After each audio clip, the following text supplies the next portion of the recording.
in Florida living under my boat dock and fishing and foraging and canning and being like this weird human that I don't even know who is, but is way happier. So if you want to be happy again, quit the film industry. Sorry. I know. I'm like, hey, get into this industry I left because I don't want to do it anymore. Which is another. We need them to come in and take the place of the folks who are tired. Yeah, I'm not tired. I'm just done. I put in my 30 years, y'all. I paid my dues. I'm done. Every once in a while, somebody's like, hey, do you want to come back? No. Unless you give me a lot of money, but I don't even think you can give me a lot of money anymore. Yes, we I don't know, man. My husband's a DGA first AD, and he makes obscene amounts of money, which is why I can be mostly retired. I don't know, man. I don't miss the stress. Yeah, don't miss the stress. Anyone else have a random question? Yes, ma'am. So I saw online, and you also said that you do your own workshops and classes, but I want to know, do they offer anything, the same thing for like people who want to be producers and raise money for film, like indie film, kind of like this? So like this panel that you're sitting in that is going to answer all your questions?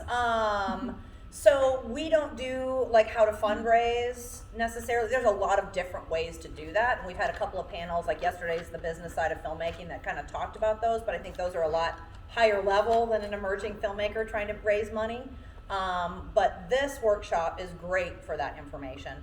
We do occasionally have a producing class because I'm the one who does it, and that's why I say occasionally, because they've been bugging me for like 3 years to do it. And I'm like, but that'd be in the fall, and that's when the fishing is really good, and I'm back in Florida, and the renters are gone.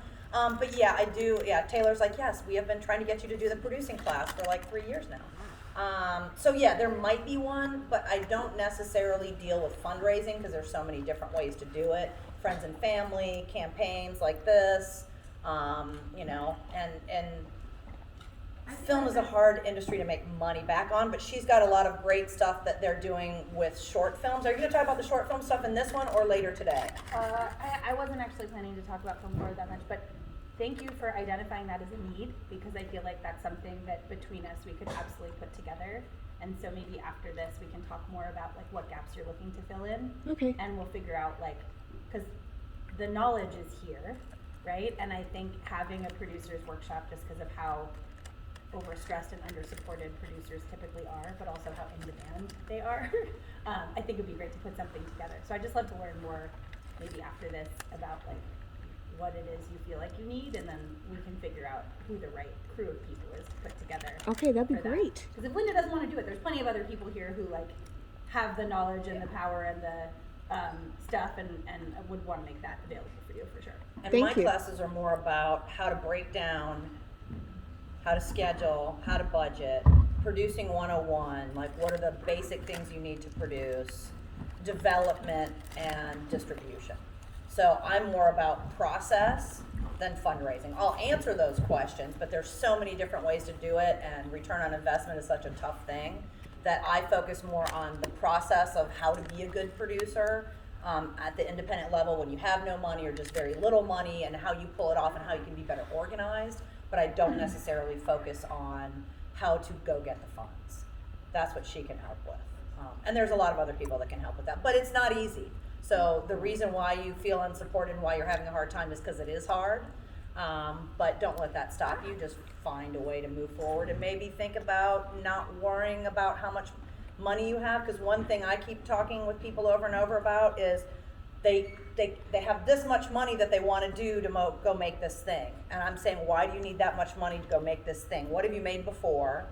Like, why do you want to spend this much money? Well, I want to go on the festival circuit. Well, have you identified your voice as a filmmaker yet? Do you know what you're doing as a filmmaker yet? Are you still trying to figure out the lay of the land? Like, maybe make a couple things for you first, with friends and with family that don't cost a lot of money, that are easy. All right, Linda, let me that you don't have to show anybody. Bro, like I'm getting You said you were gonna wait. You said you wanted to wait. Time is up. Let me get into Welcome to the fabulous Emily Best Seed and Spark crowdfunding to build independent. Emily Best is literally the best. Woo! She's got another panel this afternoon that you should come to back in this room from 3:30 to 5, and I'm turning it over to her and getting the hell out of her way. Okay. I will. I promise I will cover that stuff. Can you all hear me me okay? Yeah. I feel like the acoustics in this place are great. I was listening to Linda being like, everybody can hear her. Maybe if you If anyone in back wants to move down in front, Yeah, so she doesn't have to yell, because she just took a red eye here. I did. So if she doesn't have to strain her voice, that would be lovely. I live here, but I was in LA this week, and I did take a red eye and land at, well, we aborted our first landing this morning, which was an adrenaline rush I didn't need. The plane was going like this, and then all of a sudden it went like this. And it's the only time I've ever gotten off a plane and literally said to the captain, like, thanks for saving our lives today. It was very exciting. Richard is fixing that. No, it's my fault. My computer just, Oh, it's her. Oh, it's me. It's me, don't worry. There we go. Hi friends. Hello. My name's Emily. I'm the founder and CEO of Seed and Spark. I moved to Atlanta a year ago. Linda is to blame because she brought me into the creative conference like 5 years ago, and I was so blown away by the Atlanta film community that I had to move here. And part of it is that I will give you my very honest experience. In LA, when someone says, I'm working on a show, they often mean they're thinking about a show. I went to a pre-creative conference thing a couple weeks ago, and I chatted with an Atlanta-based creator, and he was like, I'm working on a show. And I was like, oh, cool, like, where are you in the process? And he's like, I've shot about 20 episodes. And that, to me, is the difference between Los Angeles and Atlanta in terms of the creative community. And later today, what the conversation we're trying to foster, and it's actually more of like a community visioning, is where do we as a community really want to go in the next 15 years? Because I would really like that to come from the people who've been here and been the lifeblood of the creative community, as opposed to Hollywood creating that vision for us and moving us forward. Because the spirit of I've already shot 20 episodes is way more interesting to me than I've been thinking about a thing. So that's why I'm here. I have a deep love for this community. My husband is an actor and musician. Like, we are here to be like good partners and stewards and co-conspirators in this community. This is a workshop we've been teaching for 10 years. And so I feel very confident that the information that I am about to give you fucking works. And are we okay with swearing? Yes. I was like, because it's about to get really hard for me to talk. So I want to start here. When I got into independent film, I wanted to make a movie. I was not a kid that grew up being like, I'm gonna be in the pictures. That was like not part of my narrative. I was really interested in theater, especially immersive theater and experimental theater. I like to make really weird shit, and I like to make people like feel things in rooms with other people feeling things, in like safe spaces of other people feeling big things. Like, that's really exciting to me.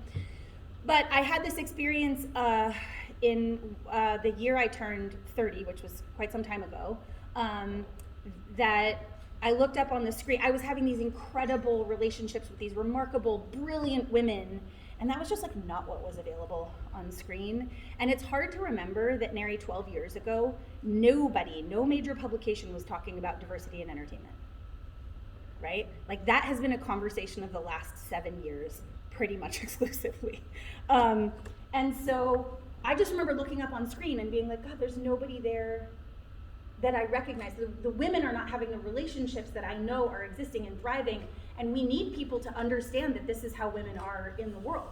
And so we went to make this movie, and I won't go into the whole story, but it is the genesis of Seed and Spark. It was a crowdfunding campaign that we made on our own little WordPress website out of a wedding registry, that was like the genesis for Seed and Spark.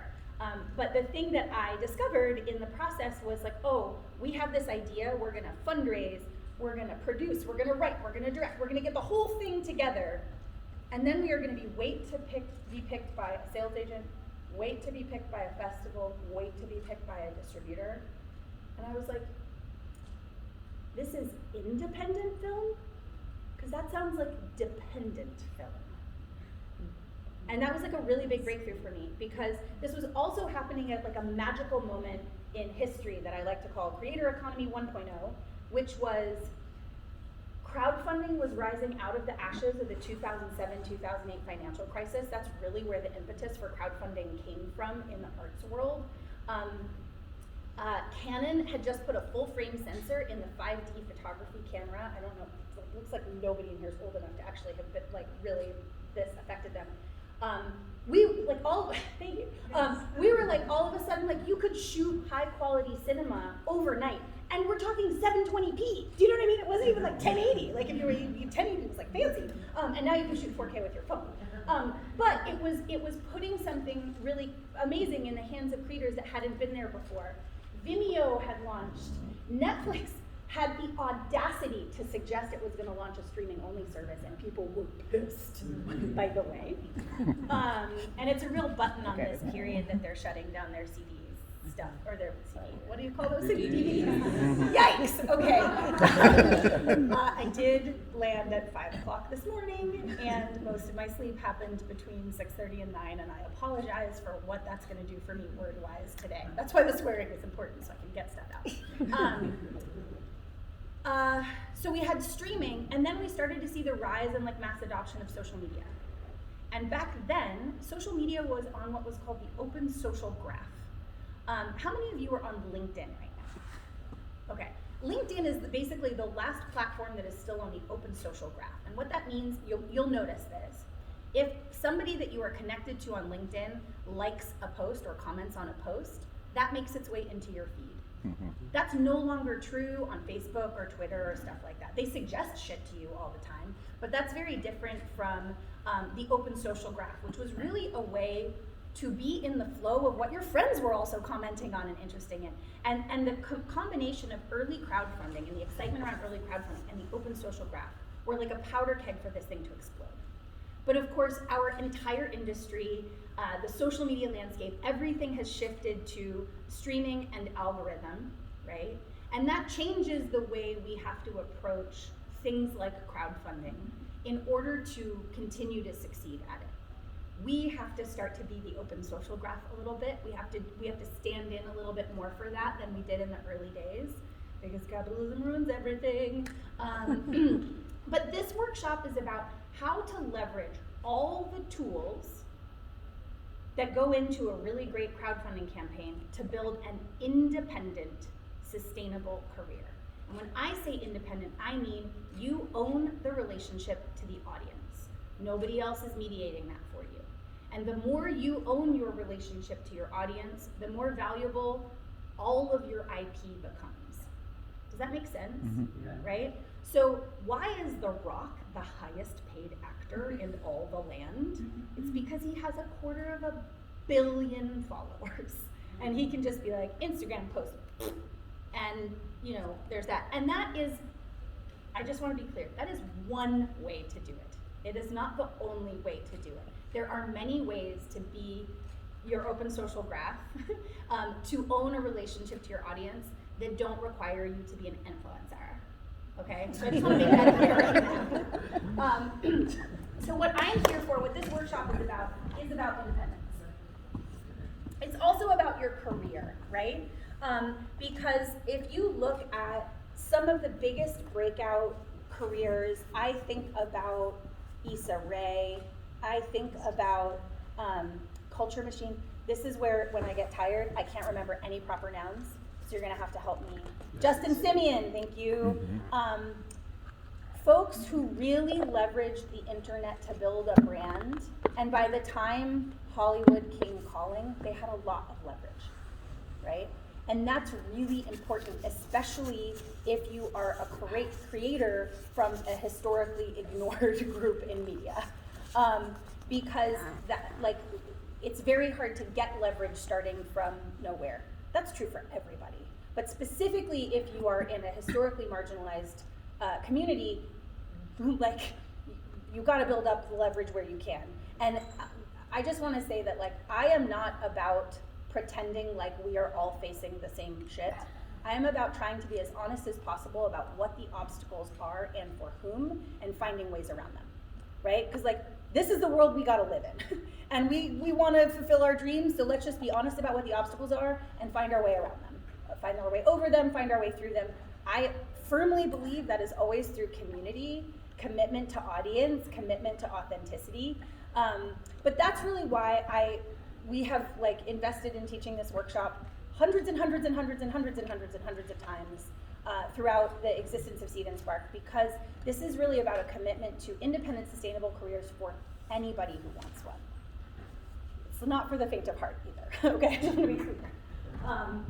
But I also think it is possible to do this without getting super jaded, but only if you feel a real like deep connection to your community. I also promise you this is not going to be a like hour-and-a-half timeshare sale of Seed and Spark. But there are things that I want you to know about us as context, because it's going to come into how we talk about this work.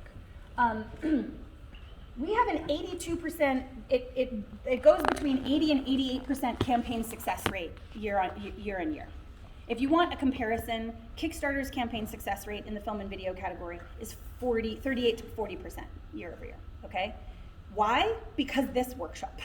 So I'm saying that to you because we fucking know this shit works. And when you come to Seed and Spark, there is a real human on the other side going through your campaign, making sure it's paying attention to everything I'm about to teach you. So this is about setting people up for success. And I feel like after 10 years, I feel very confident that this stuff works. That's why I'm saying it. So we offer this education, we offer personalized feedback. We do not charge you platform fees.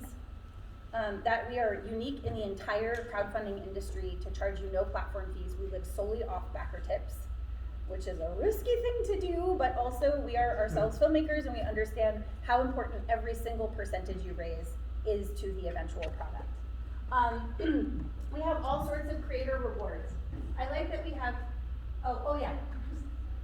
I don't even know how my own platform looks anymore. The other thing that's different is most platforms are either keep what you can or all or nothing. We take a pretty serious view that like you should not keep what you can because the people who are contributing against a promise that you're making to get a thing done. And if you don't raise enough to get a thing done, that doesn't make sense. You gotta be committed to raising the budget for the thing that you're promising. But we also, as independent film creators, know that if you get to 80%, you will figure it out. Do you know what I mean? So we have an 80% threshold. The vast majority of our creators raise 100% or better of their budgets, but this 80% threshold makes it possible for people to not discount themselves. So we find when it's like all or nothing, people end up sort of discounting themselves. They're like, oh, I don't think I can raise that much, so I'm gonna ask for 20% less. No, we want you to ask and go for what you really need. And then if you raise 20% less, we know you're gonna get there. We have had, in our 10.5-year history, 2 films not get made. One of them, they communicated with their audience and like made something else and everybody was happy with that. And one of them was a very sad dispute among the creators and they had to deal with that and deal with angry audiences. But 2 in 10 years, it feels pretty good. Okay. We offer a whole bunch of creator rewards, festival waivers and consultations and support systems, and we're trying to continually be at the center of the things that you might need once you're done. And I don't know if you know this, but we have you, instead of just like, I need $20,000, you build a wish list of the things that you actually need. And your community, if they can loan stuff to you, and that counts towards your goal. The thing that's not listed here is that starting last year, we launched something called the Patrons Fund. Patrons Fund is a little nonprofit grant-making entity that sits alongside our crowdfunding platform. You don't have to apply. And the patrons who put money in there are people like Mark Duplass and Jason Reitman and Alex Kurtzman, who stewards the Star Trek franchise, and Jason Blum, if you care about, or not Jason Blum, but Cooper Samuelson from Blumhouse. And they have said basically like, we want this money to go to accelerate campaigns in certain categories, whether that's horror or that's films made by women, or for markets like Hometown Heroes. We have a huge pot of money for films that look at innovation or the impact of technology, whether that's narrative or feature. It could be past, present, or future. And so that patrons fund is just a quiet pot of money that sits alongside the platform, and it's possible that you just get an email that we're gonna give you $1,000. That just happens sometimes. Right now, that pot of money is about 125,000, and we dole it out 1,000 at a time. It's not meant to like take down your whole thing. It's meant to be fuel on your fire, right? To like really help you move forward. The campaigns that receive patrons funding have like a 99% success rate, and so we're just constantly working to expand that patrons fund as well. So that's just like an additional benefit. I just want to be really clear that we're about to talk about crowdfunding. The word crowd comes before the word funding because you got to build that first. Otherwise, you will do friend funding, and I don't know about y'all, but like I thought my friends would all be rich by now. No, they're just like still broke artists trying to make a living. Also, everything's gotten more expensive, so nobody's rich anymore, except for like the ones who are really rich. So we are working our way around friend funding. We don't want to do this. The other thing that I think is important to understand is that crowdfunding is just another storytelling medium. The way Instagram is a storytelling medium in video and image and caption, the way YouTube is a video storytelling medium, the way TikTok is a vertical video storytelling medium for quick edits and quippy thoughts. Each of these is effectively an authoring platform, and all of you are creative authors that use your tools in different ways. Crowdfunding is not any different. It's the story of how and why this thing is getting made, and what part the audience gets to play. And I think that like frame of reference shift is you're not out in the town square with your hat in your hand begging for money. No, you are inviting people into a story that they can come be a part of. And it's very, very different than the sort of typical like lean in, beg for money thing. This is supposed to play to your strengths as storytellers. So we're gonna start 3 simple questions really quickly. Who the hell is your audience? Where are they? And how do you get their email addresses? Can we just, I'll get there in a second. So, social media is like on everybody's mind. How many of you are over social media? How many of you who are over social media are still on social media? That's what I thought. Is like, we all have a love-hate relationship with it at this point because we know it's rotting our brains, but also it keeps us in a flow of information and lets us see our friends' joy sometimes, and that feels nice. It is really complicated. The role of all of the things, the tactics we're gonna talk about, is simply how to build the crowd. And how you build your crowd is you turn strangers into your audience. So like, think of it as concentric circles, and in the outermost concentric circles, all the people in the world you don't know, that's most of the people, right? And then it's like all the people in the world you can reach via all these channels, like social media. That's like